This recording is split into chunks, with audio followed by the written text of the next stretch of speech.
Hello student, आप पढ़ रहे हैं fund flow statement doctor VK Mehta की बुक का क्वेश्चन नंबर 11 मैं आपको बताने जा रहा हूं। कहता है क्वेश्चन अपना कि 11 नंबर में आपके सामने एक बैलेंस शीट दी गई है जिसमें शेयर होल्डर फंड्स में share capital, security premium reserve, journal reserve, statement of profit loss, non current liability, assets दिया गया है। आपको अदर इन्फॉर्मेशन भी दी गई है, एडिशनल इन्फॉर्मेशन, डिप्रीसिएशन। तो सबसे पहले मैं आपको बताना चाहता हूँ, कॉलम भैया बना है एकदम साफ साफ, करंट असेट्स, करंट लायबिलिटी। तो सबसे पहले आप जो बैलेंस शीट दी रहती है उसमें जाइए। बैलेंस शीट में क्या दिया है?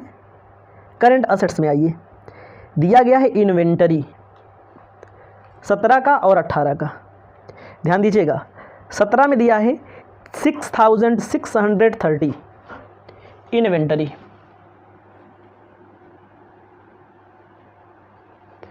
$6,630 और उसके बाद 18 में 7800।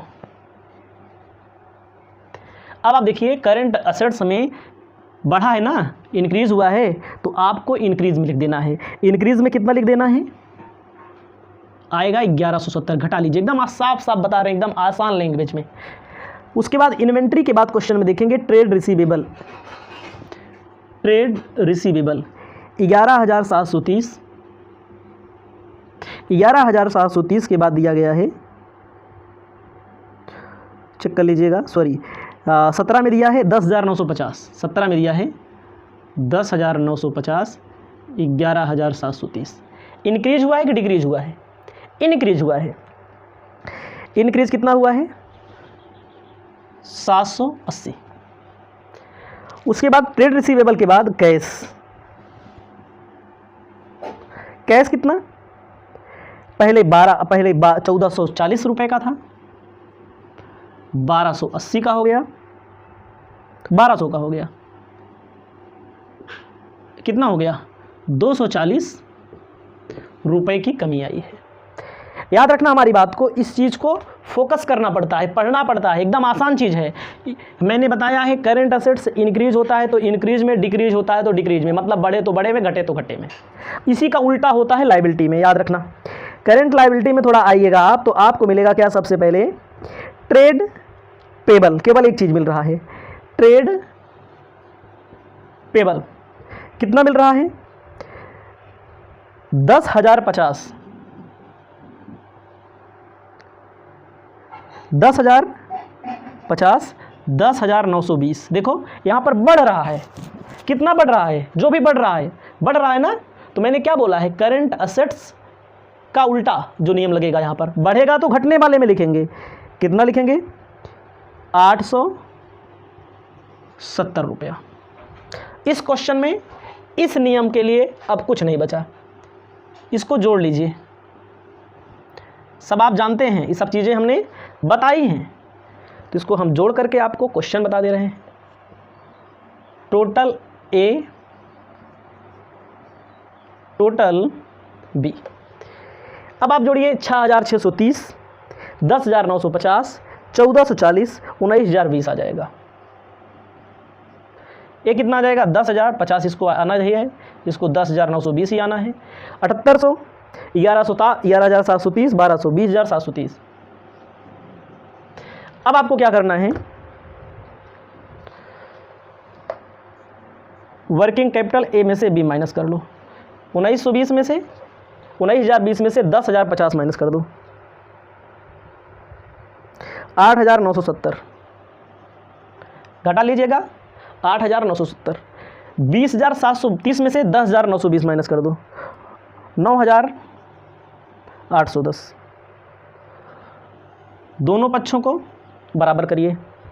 देखो पहले वर्किंग कैपिटल हमारा 8,970 था, फिर 9,810 हो गया, जो ज़्यादा है 9,810, 9,810। देखो यहाँ पर क्या हुआ है, पहले कम था बाद में बढ़ गया।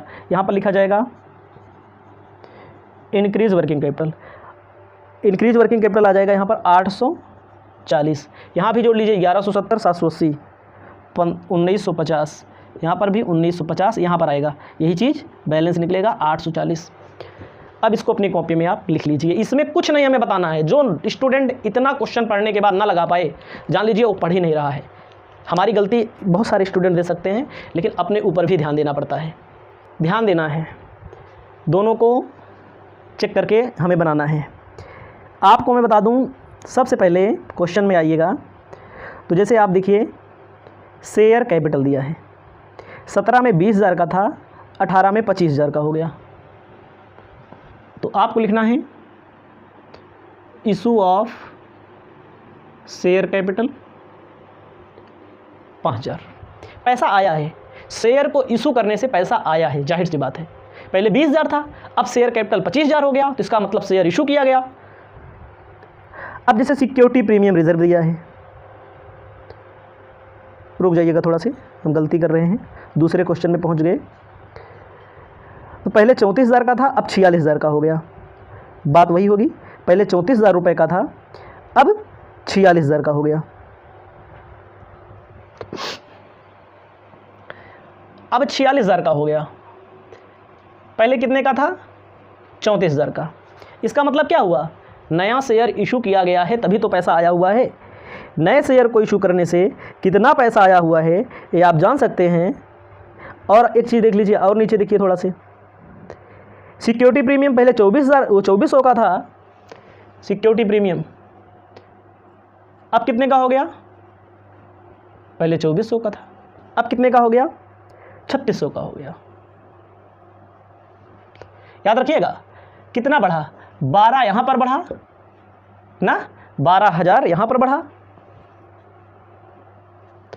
और 1200 यहां पर बढ़ा ना, 1200 यहां पर बढ़ा।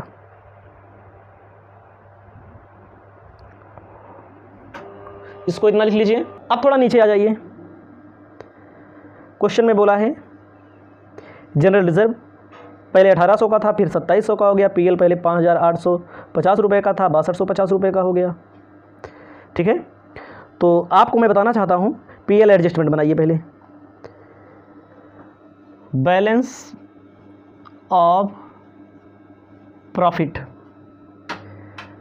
6,240 का हो गया, 6240। पहले कितने का था? 5850 का था, तो इसका मतलब हो गया हमारा 390 रुपया बढ़ा हुआ है फ़ायदा।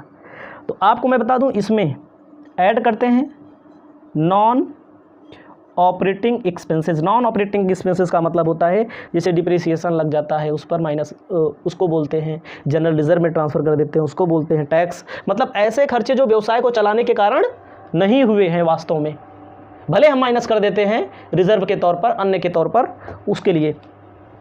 तो जैसे आप पढ़ेंगे, देखो क्वेश्चन में उसी के नीचे पढ़िएगा, दिया गया है जनरल रिजर्व। जनरल रिजर्व पहले कितने का था? 2400 का, सॉरी पहले 1800 का था, अब 2700 का हो गया। ठीक है, उसके बाद पीएल तो लिख दिया गया है। उसके बाद प्रोविजन फॉर टैक्सेशन पहले कितने रुपए का था? 2940 का, 3270 माइनस 2940 हो गया। ठीक है, तो इसको लिखिए, यहाँ पर हो जाएगा 900 और यहाँ पर हो जाएगा, इसमें पूरा लिखा जाएगा, टैक्सेशन में पूरा लिखा जाएगा। क्यों पूरा लिखा जाएगा? क्योंकि अलग अलग साल का अलग अलग टैक्स होता है। 3270। उसके बाद क्वेश्चन में क्या बोला है, ध्यान देना है, डिप्रिसिएशन लगाना है मशीनरी पर 3840 रुपये का। डिप्रिसिएशन ऑन मशीनरी 3840 का। उसके बाद उसके बाद डिप्रिसिएशन ऑन फर्नीचर पे 900 रुपये का। जोड़ लीजिएगा, आ जाएगा 8,520 रुपया। ये क्या है? प्रॉफिट लॉस एडजस्टमेंट, इसको बोलेंगे फंड फ्रॉम ऑपरेशन। तो आपको बता दें, फंड फ्रॉम ऑपरेशन यहाँ लिखा जाता है, फंड फ्रॉम ऑपरेशन 8520 रुपये का। ठीक है, फंड फ्रॉम ऑपरेशन 8520 ₹20 का लिख देना है आपको यहाँ पर। उसके बाद नीचे थोड़ा आना है, डिवेंचर है। डिवेंचर पहले कितने रुपए का था ये भी ध्यान दीजिएगा क्वेश्चन में। डिवेंचर पहले कुछ नहीं था, 7800 का इशू ऑफ डिवेंचर 7800 का हो गया। ठीक है, यहाँ से पैसा आया हुआ है, याद रखिएगा। ये सब पैसा क्या है, नॉन ऑपरेटिंग एक्सपेंसेस को जोड़ लेते हैं इसमें। ठीक है, नॉन ऑपरेटिंग है तो ये भी पैसा आया है, ये भी आया है, ये सब पैसे हमारे पास आए हुए हैं, फंड हमारे पास आया हुआ है। कितना कितना आया हुआ है,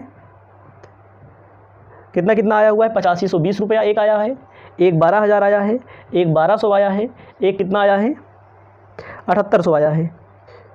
उसके बाद क्वेश्चन में एक चीज़ आपको बनाना पड़ेगा अभी। क्वेश्चन में देखिए मशीन वाले में, मशीनरी वाले का अकाउंट बनाना पड़ेगा।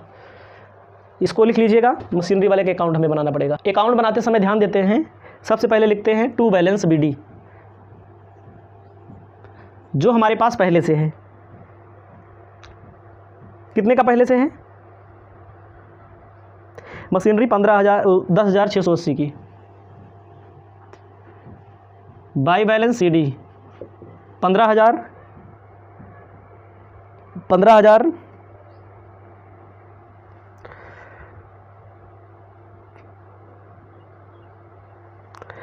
390 की अब है। क्वेश्चन में क्या बोला है, क्वेश्चन में एडजस्टमेंट में देखो कहाँ है, डिप्रिसिएशन।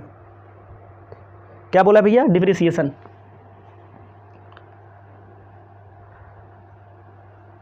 क्वेश्चन में बोला है कि डिप्रिसिएशन लगाया गया। डिप्रिसिएशन मशीन कितने का, 3840 रुपये का।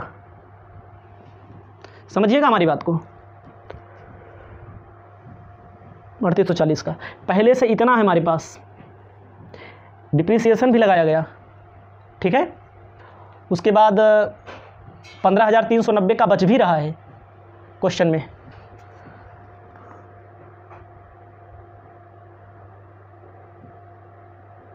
क्वेश्चन में बच भी रहा है।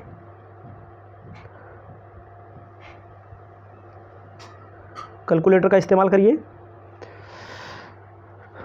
3840 15,390 19,230 19,230 माइनस 10,680 8550 टू क्या लिख देंगे, इसका मतलब है भैया परचेज भी किया गया है। देखो पहले से इतना था, बाद में इतना बचा, इतना डिप्रिसिएशन भी लग गया, तब भी तो ज़्यादा बच रहा है, इसका मतलब खरीदा गया है। मशीनरी अकाउंट के लिए लिखा जाएगा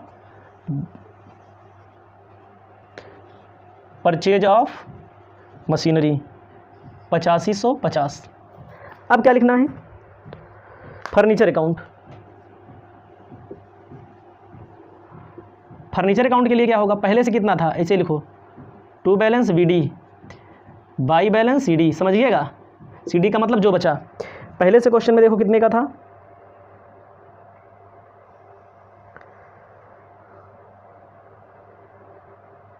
पहले से क्वेश्चन में 720 का, फिर 450 का। समझिएगा, डिप्रिसिएशन कितना लगा, डिप्रिसिएशन क्वेश्चन में बोला 120 रुपये का। समझिएगा, पहले से 720 का था, इधर ज़्यादा, इधर पहले से 720 का था, 120 डिप्रिसिएशन लगा, 150 सेल किया गया। इसका मतलब 150 फ़ायदा हुआ है सेल करने पर। समझ में आया, बाई बैंक पैसा आया हुआ है। टू सेल ऑफ फर्नीचर 150 रुपये का। समझिएगा, ये सब चीज़ें टेक्निक हैं। यहाँ से पैसा आया है, एप्लीकेशन का मतलब पैसा गया है। अभी और देखिए, और कहाँ गया है पैसा, मशीनरी वाला हो गया। लैंड एंड बिल्डिंग पहले 26,620 का था। देखो लैंड एंड बिल्डिंग का अकाउंट क्यों नहीं बनेगा, क्योंकि इससे संबंधित कोई अदर इन्फॉर्मेशन नहीं दी गई है। Purchase of land and building, land and building पहले कितने की थी, 43,960 की अब हो गई। पहले कितने की थी, 26,620। इसका मतलब परचेज किया गया है 17,340 रुपये का। ठीक है, टैक्स 2940 टैक्स गया है, ए माना जाएगा, टैक्स गया पैसा। डिक्रीज वर्किंग कैपिटल होता है तो यहाँ आता है, इंक्रीज वर्किंग कैपिटल होता है तो यहाँ आता है। कितना आया था इंक्रीज वर्किंग कैपिटल? 840। जोड़ लीजिए, जोड़ने के बाद 29,670 उत्तर आ गया। अपनी कॉपी में लिख लीजिए, इतना मैंने बताया।